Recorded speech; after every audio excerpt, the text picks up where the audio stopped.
السلام عليكم ورحمة الله وبركاته. إن الحمد لله والصلاة والسلام على رسول الله وبعد.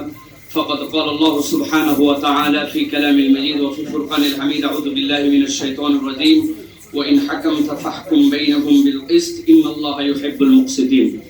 সম্মানিত উপস্থিতি, বিশেষত আজকের এই সময় উপযোগী সেমিনার যেটি কেমন বাংলাদেশ চাই শীর্ষক এই প্রোগ্রামের যারা উদ্যোক্তা এবং আমাদের যারা অতিথিবৃন্দ আসছেন সকলের প্রতি মোবারকবাদ জানাচ্ছি। বিশেষ করে আমরা এর আগে দেখেছি আমাদের সেমিনারগুলোতে আমাদের মূলধারার মিডিয়ারা আসতেন না।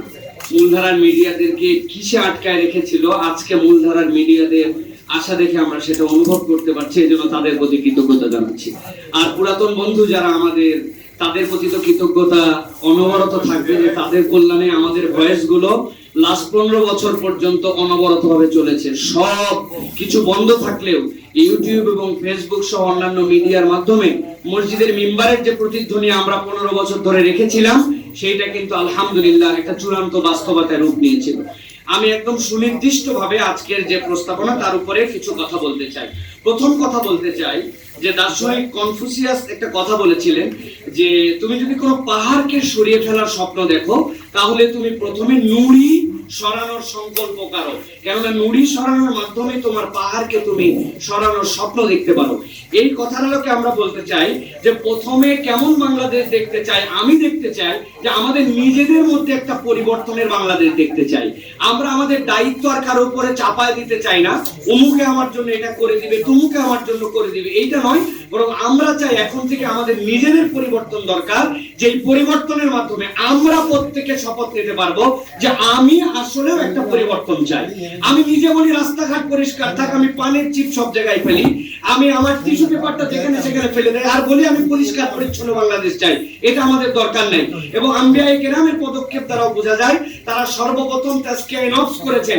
নিজের পরিবর্তন না থাকলে, ভেতর থেকে সৌন্দর্য না আসলে এই সৌন্দর্য টেকসই কখনো হয় না। সুতরাং এটি আমাদের প্রথম পরিবর্তনের জায়গায় দেখতে চাই। দ্বিতীয় যেটি আমরা দেখতে চাই সেটা হচ্ছে, খুব ভালো করে খেয়াল করেন, অর্থনৈতিক পরিভাষায় একটি কথা আছে, সেটি হচ্ছে ডেমোগ্রাফিক ডিভিডেন্ড। ডেমোগ্রাফিক ডিভিডেন্ড মানে কি? কোন জাতি গোষ্ঠীর যখন সর্বোচ্চ সংখ্যক মানুষ কর্মসক্ষম থাকে তখন সেটাকে বলা হয় ডেমোগ্রাফিক ডিভিডেন্ড।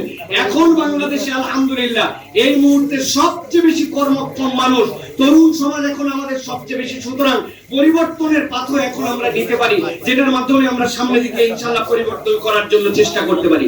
3 নম্বর যেটা আমাদের জন্য গুরুত্বপূর্ণ সেটা হচ্ছে রাজনৈতিক স্থিতিশীলতা।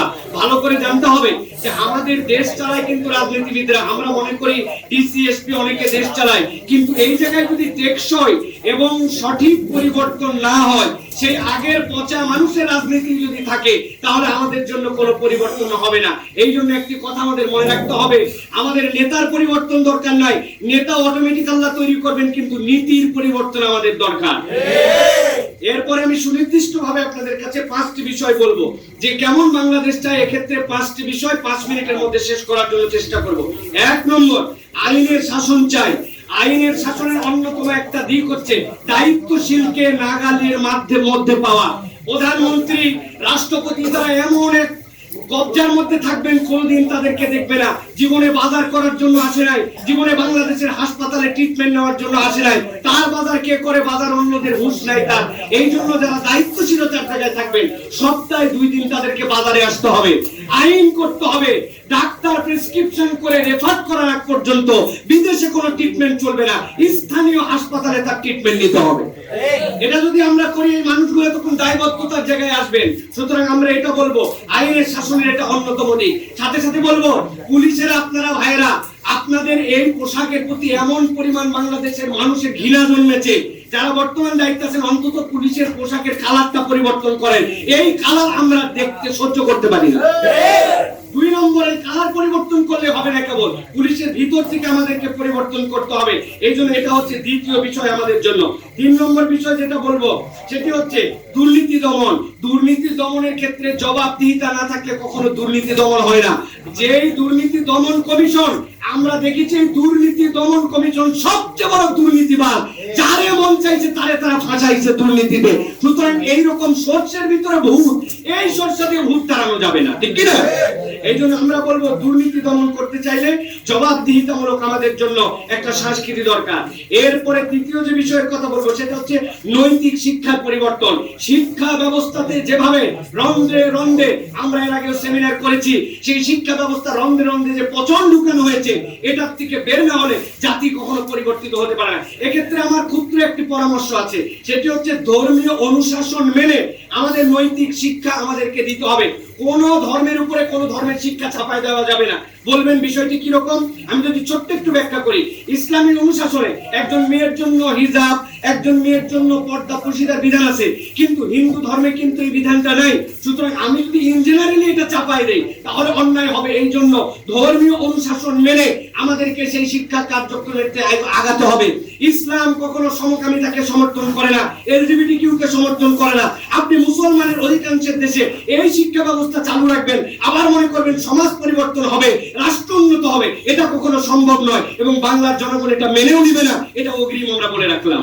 এলজিবিটিকিউ সমকামিতা এই শিক্ষা ব্যবস্থায় থাকতে পারে না। এখান থেকে আমাদের প্রহসনমূলক শিক্ষা ব্যবস্থা সংস্কার করতে হবে। চতুর্থ বলবো খাদ্য নিরাপত্তা।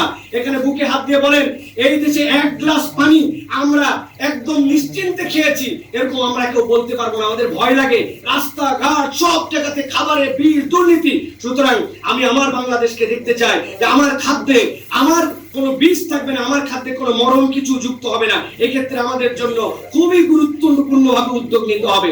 সর্বশেষ একটি বিষয় বলতে চাই, সেটি হচ্ছে পরামর্শের ভিত্তিতে আমাদের রাষ্ট্র গঠন করতে হবে। পরামর্শ যদি না থাকে তাহলে কেবলমাত্র যদি মনে করে দায়িত্ব যে পাইছি আমি সব বুঝি আর কেউ কিচ্ছু বোঝে না, এই আমির বোঝাতে কিন্তু এই সব তরি ডুবে গেছে। আমি একটা কথা বলেছি, একটা কথার ভুলে আর একটা কথা না বলাতে কিন্তু এই পরিবর্তন। আমি আর উল্লেখ করতে চাই না, আপনারা ভালো করে বুঝে নেন। একটা কথা বলার ভুলে আর একটা কথা না বলার কারণে আজকের এই বাংলাদেশ আমরা পেয়েছি। সুতরাং আমি সব বুঝি, ক্ষমতা পাইলাম, পরামর্শ নিব না, এটা হতে পারে না। পরামর্শের ভিত্তিতে আমাদের এই দেশকে গঠন করতে হবে। লাস্ট একটা কথা বলতে চাই, আমরা ম্যানুফ্যাকচারার কান্ট্রি হইতে পারি নাই, আমরা অ্যাসেম্বলার কান্ট্রি হয়েছি। সুতা কিনে এক দেশ থেকে, মেশিন কিনে এক দেশ থেকে, তেল কিনে এক দেশ থেকে। আমি কেবল প্রোডাক্ট বানাই, সাপ্লাই করি না। অথচ আল্লাহ আমাদেরকে অন্যতম একটা ইন্ডাস্ট্রি দিয়েছেন, যে ইন্ডাস্ট্রির মূল্যায়ন কখনো কেউ করে নাই। সেটা হচ্ছে আমাদের কৃষি ইন্ডাস্ট্রি। আমাদের কৃষকদের দিকে নজর দিতে হবে, সিন্ডিকেট ভাঙতে হবে, কৃষককে সম্মান করতে হবে।